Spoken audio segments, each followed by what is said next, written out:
Well, here we are, people. We are back on Virtual Pool 4 online, and we're back for the weekly Friday night 9-ball, which starts in a couple of minutes at the most. Quick look and see how many we've got in. I think we've got 13 now. Let's just double check.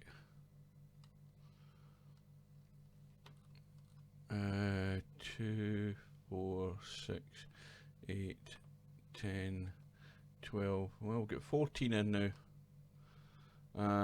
Well, that needs to update because we've got 2 spots left, and that's updated now. So it's a race to 7 on the winner's side, race to 4 on the 1 loss side. It's a handicap tournament. Spot money is on, so if the 9-ball goes down in a break, it comes back up. Player remains at the table. It is a money ball handicapping system in this tournament, and it's winner breaks, and I think that about covers it. Let's see if we get any. I don't think we're going to get any more at this time. We should be on YouTube, we should be on Twitch, we should be in Mixer, and we should also be live on Facebook, and we're about good to go. Well, Virtual Pool 4 news, there is another World Championship coming up, and it's going to be a Cowboy World Championship. It's alternate Cowboy. It's on the 9-foot table, and it's on tight pockets. It starts on, I think, December the 6th. I might have that wrong, might be a day or so either way, but it's December the 6th. It starts at 9 PM, which is maybe a Saturday. Brackets are now up, and we'll have a look and see what we've got. And we've got Houdini playing Tommy the Welder in the first round match. We've got Larry playing John Boo. Once again, Larry's been hit with a hefty handicap, 6 and out for John Boo. Keki's Use has got a bye. Quack is playing Snakes. Quack's got the, I don't know what that is, the 6-ball. He needs to change the colour of that text. It needs to be black so that I can read it. And we have Magic 1 playing Spectre Dawn, and Magic 1 is getting, I think, the 5-ball. Noma Salfa is playing Miasma. Miasma's getting a 6-ball. Seni has a bye, and then the last match in the first round is CT. What the hell's that? CTP 7093. I'll give him 10 out of 10 for original names here. And Crash 79764. Never seen that name before, unless it's somebody who has changed their name. In fact, let's be honest, I think this guy signed up and he's going to be a no-show, because I don't see the name in a room, and I don't see the name listed in the lobby, so I'm guessing that is going to be a buy. And again, that could be somebody that signed up and hasn't a clue how to get into the tournament. That could be the very reason the poor guy isn't here. Right. I've got myself organised. We'll have a look and see what matches are up. Well, we know Larry is up against it in the first round. That Crash match, as I say, probably won't go ahead unless he suddenly appears. So I think what we'll do is, what was that one in the bracket? Let's have a look. Let's look at a fairly even match. Well, we'll go for the first match. We've got Houdini and Tommy the Welder. Let's drop in there, and I'm going to change the colour of the cloth. Not under sound, I'll do it under miscellaneous. We'll go to blue. I'm just going to double check everything's okay. Check the chat is showing. It should be. Chat is working. Right, so Houdini is player 1 in the HUD, and he's getting a 6 ball as his extra money ball. So if he can pot that ball legally at any point during the rack, he will win the rack.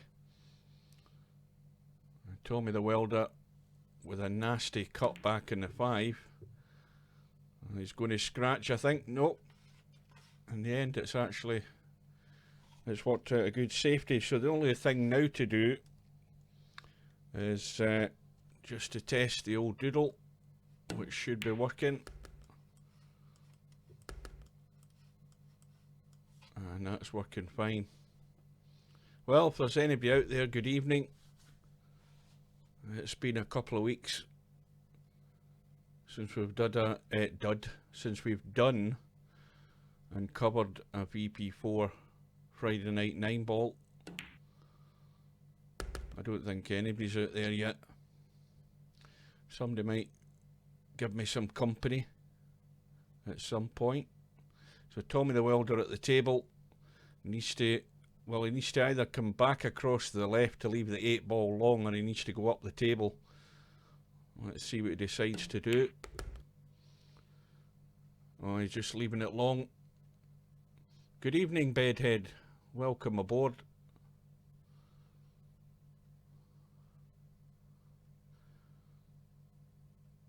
Just a gentle roll through, and that is perfect. So Tommy the Welder's going to be off and running. I haven't checked. I mentioned about the Cowboy World Championship. I haven't checked to see how many's signed up yet. I think there'll be about, the last time I looked, I think there was about 8 or 9. And well, the Cowboy Alternate is a good game for thinking players, because it's like any game, it's about thinking about your position. And the difference with Cowboy is, because you're playing alternate shot, you have to pot a ball, and then your next shot has to be a carom, so you've always got to be thinking about position all the time. In some other pool games, you can be a bit loose with your position, but to get caroms in Cowboy, you have to be on the ball as far as thinking about every shot you play as to how you're going to leave your next shot to get a run.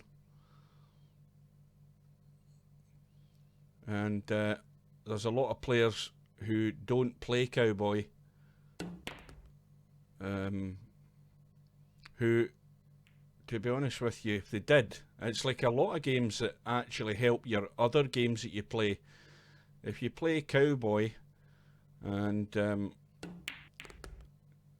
you play the disciplines within the Cowboy, you've got the first part of the discipline is the race to 90, and between 0 and 90 you have to be potting a ball and then caroming a ball, and then because during that stage it gives you a little bit of practice on caroms, because the important stage is between 90 and 100, because you've then got that stage where you have to be getting caroms between 90 and 100, and then you have to scratch off the 1 ball. So there's 3 separate disciplines within the game, and all of them will help you in your progress in developing your game, controlling the cue ball, reading the angles, lining up caroms. And it's for some players it might be too much of a challenge, because if they don't think about what they're doing, then the difficulty then is actually scoring points, and scoring them in a hefty amount where you can put pressure on your opponent. It'll be interesting to see how some players think, because a lot of the time players who don't play Cowboy and then suddenly play end up way out their depth, because they're not really fully thinking about what their next shot is and where they want to leave that cue ball. The other thing you've got to always be aware of as well is where the balls are spotting. And the mistake I make a lot of times is I forget what end of the table I'm looking from. And you've always got to make sure you know where you are on the table. It sounds silly, but it's a common mistake. And the other common mistake, which I make as well, and every cowboy player does in alternate cowboy, is playing a pot when you should be playing a carom and not paying attention to the HUD. But we've got that to look forward to. Meanwhile, back in this match, we have Houdini with the handicap. He's now got a 2 racks to 1 lead in the race to 7.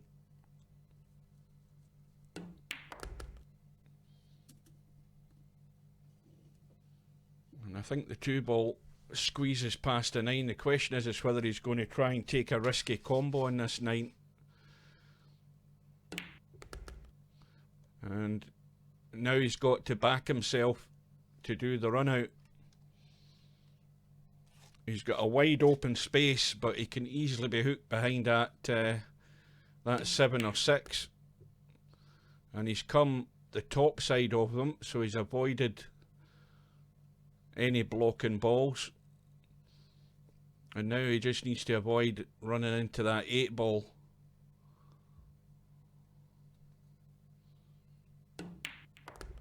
And that was always going to be the problem, but he's got a bit of luck there.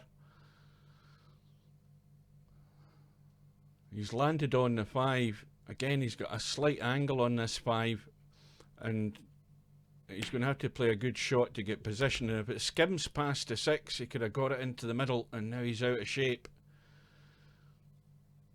The question now is, does he go for the thin cutback? Because the thin cutback is on, and that cue ball will run around the table and come down here somewhere to have a shot in the 7, either into the middle or back into the corner. So you've got to go for the shot. And how's his pace? He's gone a wee bit too much. Again, when you get out of shape once, you very often find it's difficult to get back into shape sometimes, and this is a tough one. He might be banking it, he might be cutting it left, he might be cutting it right, we don't know yet. He looks as if he's banking this.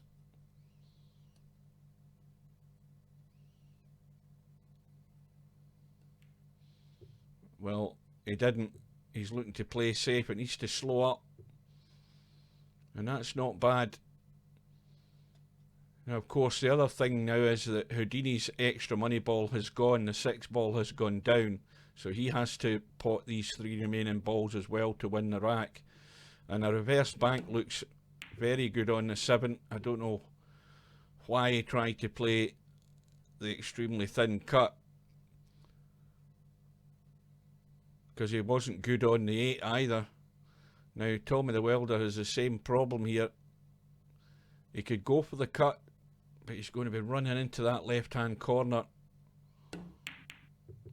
Well, he's hit the 8, and he's not got lucky. Again, a thin cut into the corner or a bank. He's got to just keep a hold of the cue ball and stop it escaping too far. Well, he's went for the cut and he's played it well. That's a good shot. Didn't bottle out the cut back. And he's back all square. 2 racks all.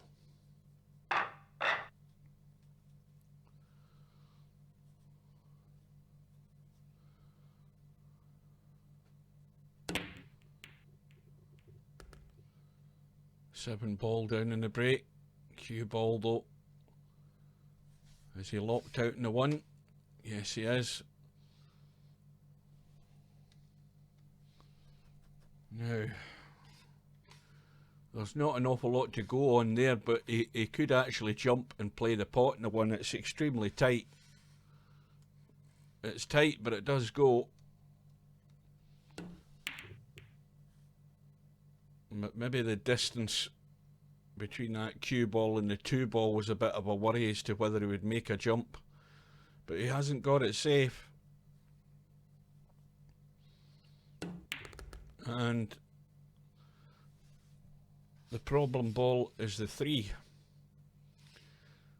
There's not an easy spot to get to get a shot on it, but the little nudge on the 6 there has worked out nice. Now you can drop in behind the 4. Well, he should, I think, I don't know whether he could, but it looked a lot easier to actually just drag that cue ball and spin in behind the 4 and leave it into the same pocket, and now he's got a reverse bank on. But it wasn't what he played for. Oh, that 8 ball. The kiss in the 8 ball has ruined it.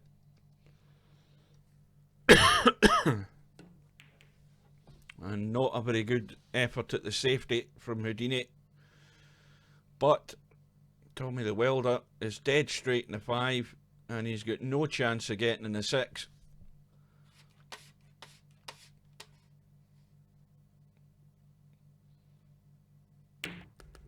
He's trying to spin it. Really, really tough. That's a lot better than I thought he'd be able to get from there. And this 6 ball, well, it isn't frozen. And he needs to be careful here with this cue ball. He needs to be careful of the scratch in this bottom right hand corner. Keep your eye on the cue ball. And he's okay. Same again. Needs to watch the scratch in the middle on the left hand side. Sometimes you've just got to go for it and hope for the best that you don't scratch.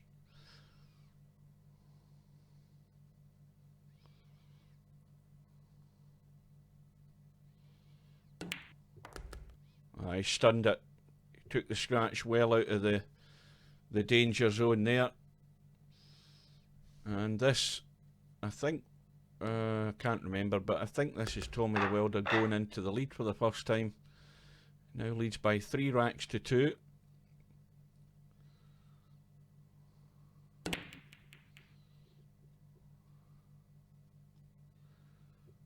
And the break has come up dry.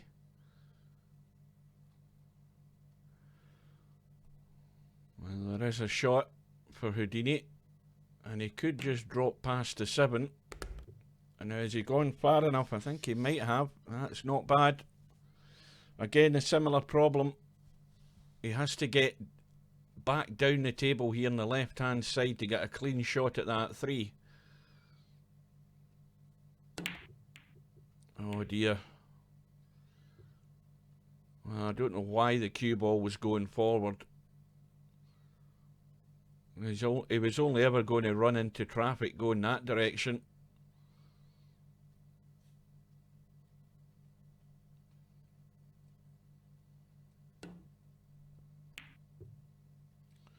So Tommy the Welder has his chance. No problem with the 3. And as long as he gets fairly straight on this 4, he shouldn't have a problem with it either. Well, he's gone too far. He's left himself a difficult shot in this 4, but if he plays this with a little bit of top, he can try and nudge that 9 onto the rail and away and maybe get the cue ball to the rail and still make the pot on this 5. And that's what he's trying to do. I think he can squeeze this in. I think he can just get it in off the jaw. Yeah, that's all gone according to plan there so far.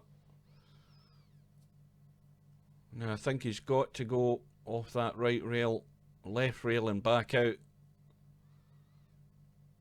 Just get enough power in it to get the cue ball back across. And away from the rail if you can. How's that angle? Well, that's fairly straight, but you can pinch a wee bit just to go forward and off the end rail and side rail and back up the table. He needs to get up far enough. Once again, a similar problem with this shot. He's going to have to go off the rail, across and back across.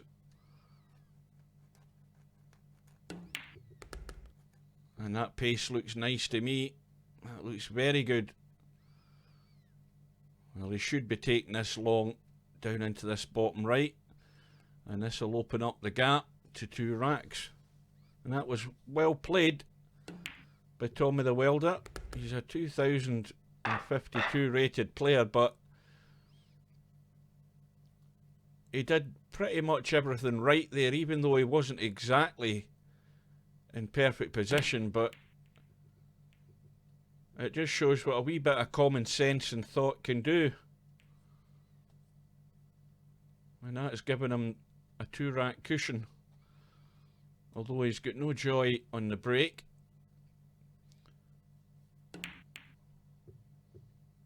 And that all came about from a... Remember, that came about from a poor shot by Houdini. And that was his last shot in that rack. And that was just careless. And that's why he's ending up trailing by 2.